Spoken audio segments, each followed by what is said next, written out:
tremendously a pleasure and an honor to be with all of you again.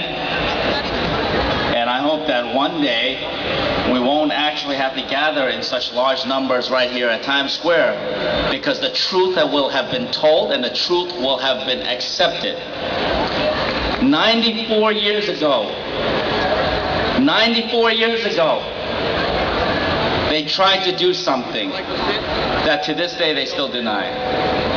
1.5 million people slaughtered, killed, starved, allowed to go injured, without medical care, all sorts of different ways. 1.5 million people perished.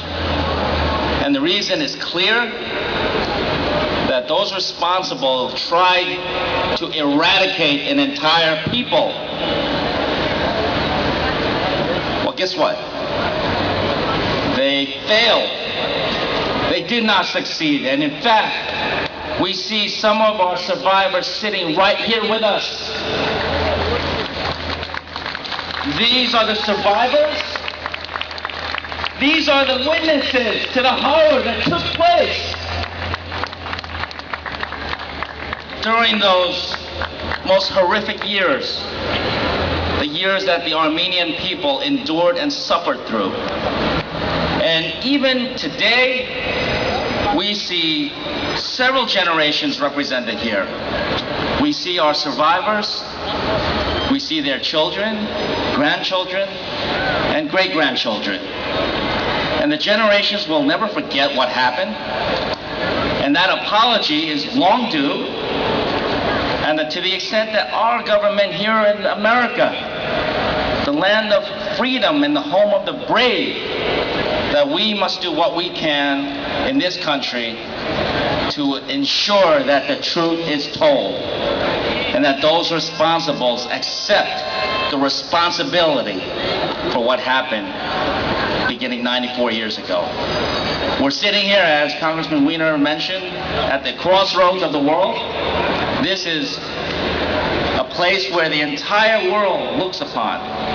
And this is a place that we have gathered for many years, and we will continue to do so, because the memory, as awful as it was, will never, ever be forgotten until the truth is told and that the responsibility accepted. Here in New York City, we are the greatest city in the world. At least that's certainly what I thought, and I still do think.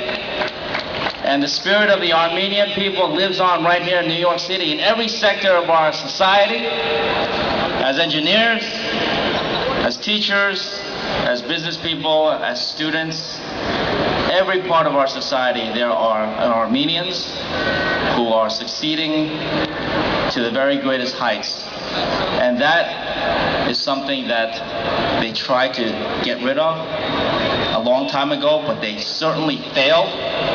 And the Armenian people have come back stronger and better and bigger than ever before. And this will continue to happen here in Times Square, in New York City, and all across the world. So I want to thank you for including me. I can't, in all honesty, I cannot claim to be Armenian myself. But it is your story, it is the truth that I certainly accept, and will do everything I possibly can to make sure that it is in fact accepted universally. So thank you very much for being out here, and we will keep up the fight until it is absolutely won. Thank you very much.